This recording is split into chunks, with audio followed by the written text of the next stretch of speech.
Baiklah Ananda, eh, nampaknya belum semua anggota kelas bergabung di Zoom ini. Kita tunggu dulu untuk yang lain bergabung ya.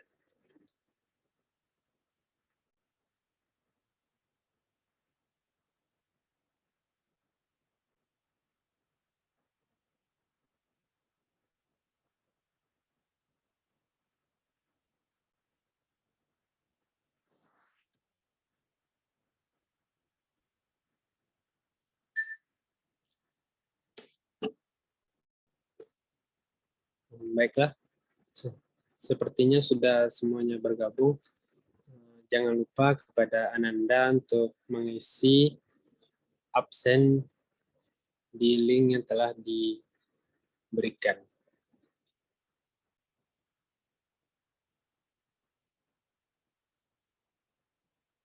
Baiklah, kita mulai saja.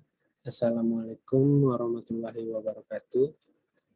Selamat pagi Ananda semuanya. Semoga Ananda senantiasa dalam keadaan sehat walaupun di masa yang mulai tentram dan tidak ada lagi pandemi di mana-mana. Semoga Ananda senantiasa sehat selalu. Baiklah, pada hari ini kita masuk pada materi teks wacana. Seperti yang telah Bapak sampaikan pada minggu kemarin, bagaimana Ananda sudah ada membaca sekilas mengenai teks wacana.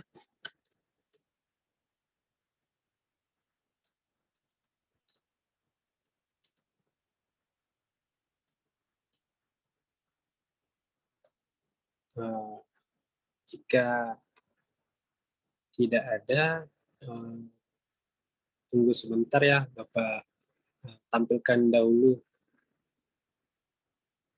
materi pada pembelajaran kita hari ini.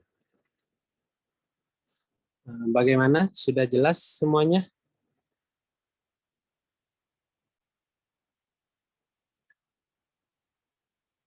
Jika sudah jelas, kita lanjutkan saja.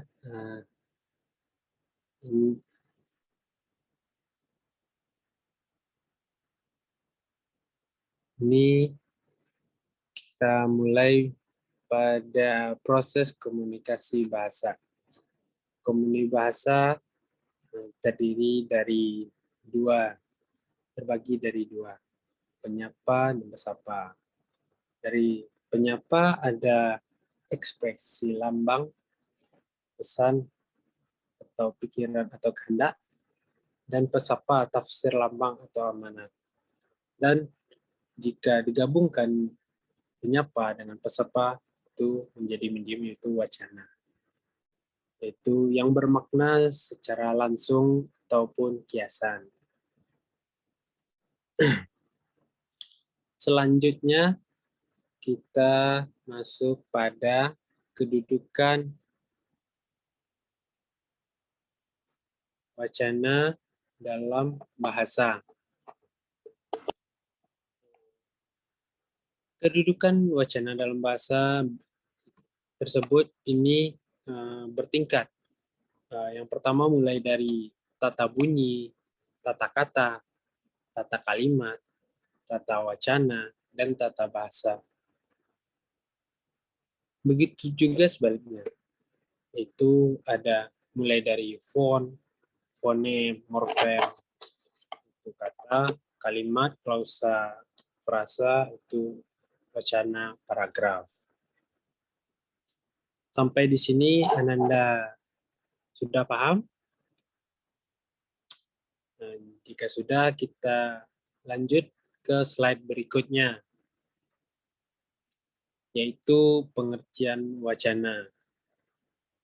Wacana merupakan suatuan bahasa yang terlengkap dan tertinggi atau terbesar di atas kalimat, atau klausa dengan koherensi dan kohesi yang berkesinambungan, serta mempunyai awal dan akhir yang nyata. Disampaikannya secara lisan maupun tulisan. Selanjutnya, pengertian wacana itu adalah satuan bahasa terlengkap dan hierarki tata bahasa, merupakan satuan tata bahasa tertinggi atau terbesar. Wacana itu direalisasikan dalam bentuk karangan yang utuh, novel, buku, seri ensiklopedia, dan sebagainya.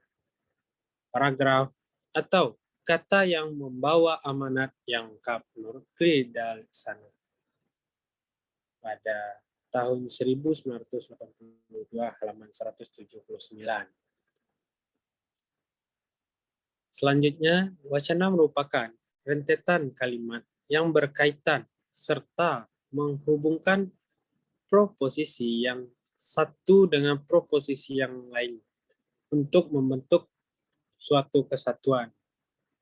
Selanjutnya, Samsuri mengemukakan pendapatnya mengenai wacana, yaitu rekaman kebahasaan yang utuh tentang peristiwa komunikasi biasanya terdiri atas perangkat kalimat yang mempunyai hubungan pengertian yang satu dengan yang lain. Komunikasi itu dapat menggunakan bahasa lisan dan dapat pula memakai bahasa tulisan. Selanjutnya, menurut Hasan Alwi dan kawan-kawan, menjelaskan pengertian wacana sebagai rentetan kalimat yang berkaitan sehingga terbentuklah makna yang serasi di antara kalimat-kalimat itu. Selanjutnya, ada menurut Van Dijk mengemukakan bahwa wacana adalah suatu abstrak theoretical construct. Wacana adalah konstruksi teoritis abstrak yang terwujud melalui teks. Jadi itulah pengertian dari wacana. Sampai di sini Ananda sudah paham? Kalau sudah paham, apakah ada pertanyaan? Jika tidak, kita lanjutkan pada pengertian analisis wacana. Sebelumnya, ada Ananda yang ingin mengemukakan pendapatnya mengenai analisis wacana.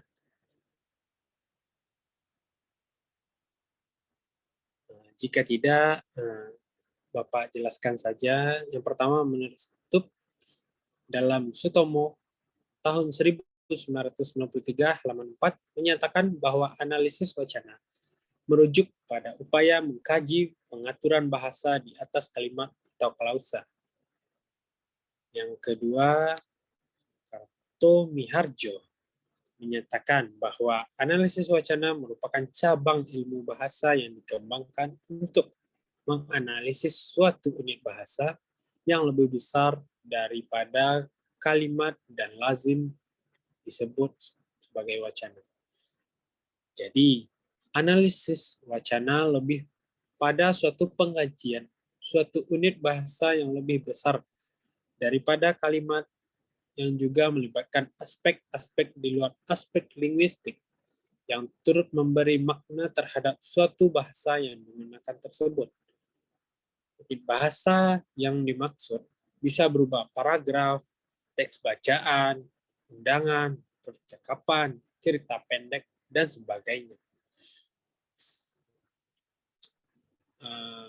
Selanjutnya kita masuk pada tujuan wacana.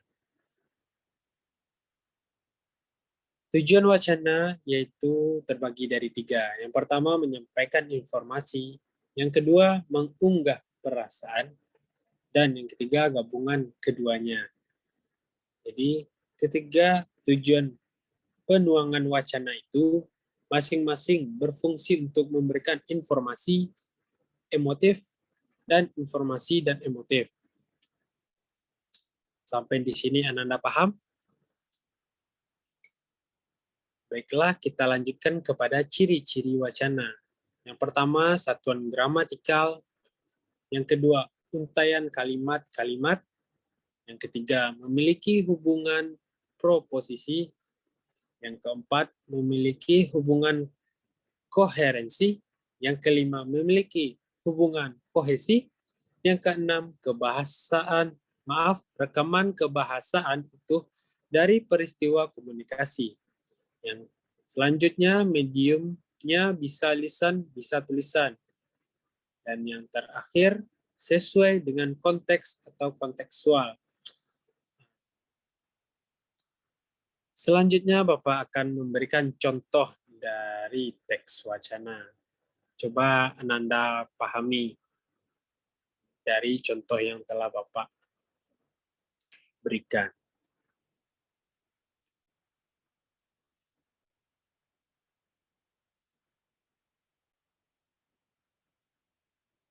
Jadi, apa yang bisa Ananda sampaikan dari contoh tersebut? Silakan mencatat terlebih dahulu di buku Ananda masing-masing.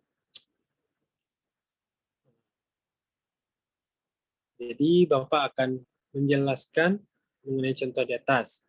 Meskipun hanya terdiri dari satu kata, tulisan toilet di pintu sudah dapat dikatakan sebagai wacana karena dengan bantuan pengujarannya atau situasi komunikasinya, kata itu sudah komunikatif, sudah membawakan pesan yang jelas. Demikian pula kata masuk dan keluar di atas sebuah pintu sudah dapat dikatakan wacana, dan juga pada pintu tersebut telah diberitahukan telah ada gambar, yaitu untuk pria dan untuk wanita. Itu sudah dapat menjelaskan mengenai wacana. Selanjutnya kita masuk kepada perbedaan wacana dan teks. Ada dua perbedaan yang dalam bahasa, yaitu ada teks dan wacana. Selanjutnya dari luar bahasa, yaitu kerangka acuan dan pengalaman manusia. Itu dari pengalaman kehidupan kita sehari-hari. Sampai di sini paham? Jika sudah paham, kita melanjutkan kepada perbedaan wacana dan teks. Coba Ananda perhatikan contoh yang Bapak berikan.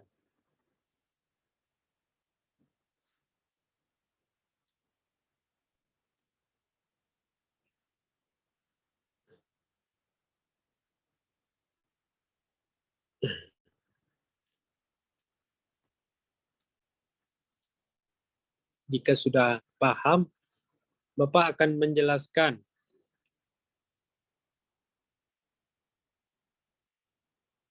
kalimat yang pertama, dilarang berjualan di sini, dalam kurung di papan pengumuman.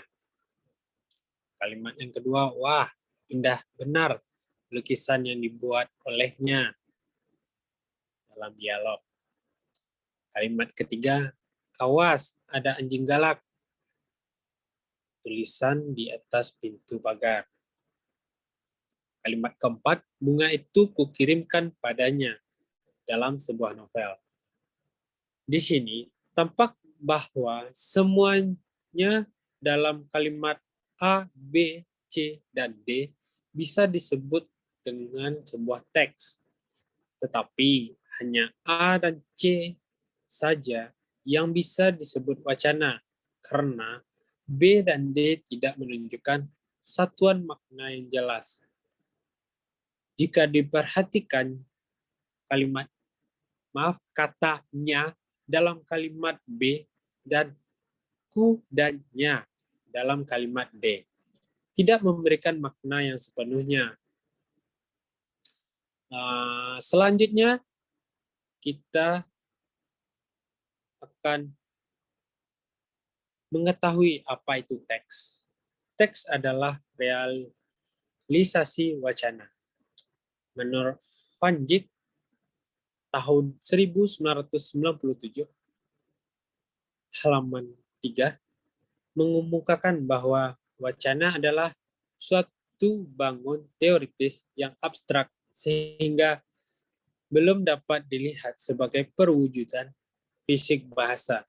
Jadi, dapat dikatakan bahwa wacana berada pada tingkat language, sedangkan teks adalah realisasi atau perwujudan dari wacana. Jadi, teks termasuk dalam tataran parol. Terima kasih kepada Ananda yang telah memperhatikan materi yang telah Bapak sampaikan. Selanjutnya, apakah ada pertanyaan dari Ananda semua?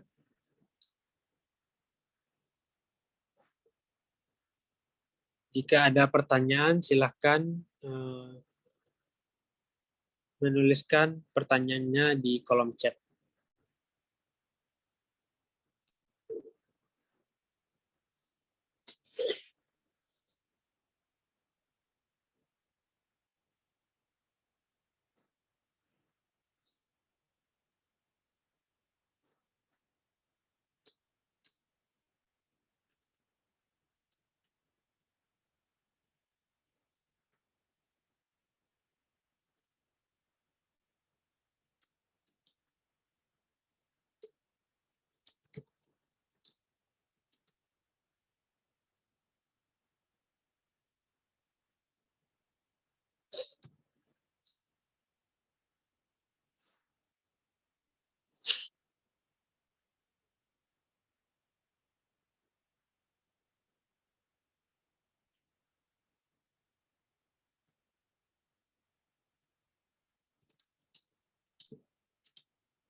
Baiklah, sudah ada pertanyaan nampaknya. Pertanyaan yang pertama,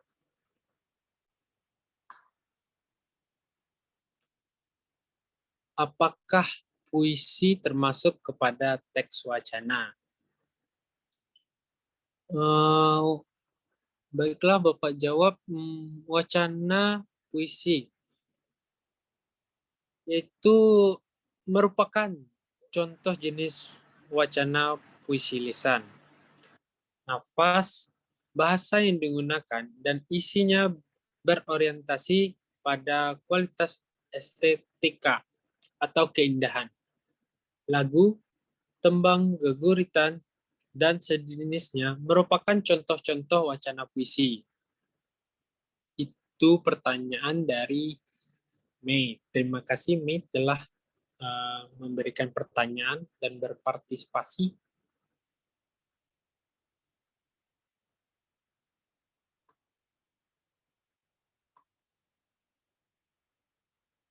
Selanjutnya pertanyaan dari Messi, yaitu mengapa kita harus mempelajari teks wacana dalam kebahasaan? Karena kajian wacana dapat mengungkapkan berbagai fakta idealisme yang tersirat dalam sebuah wacana guna mengetahui maksud dan tujuan dari penulis wacana tersebut. Selanjutnya, dalam kajian itu akan membantu masyarakat dalam memahami lebih rinci atau lebih detail dengan dominasi kekuasaan yang ada dalam wacana tersebut. Begitu, Messi. Jadi, apakah masih ada pertanyaan?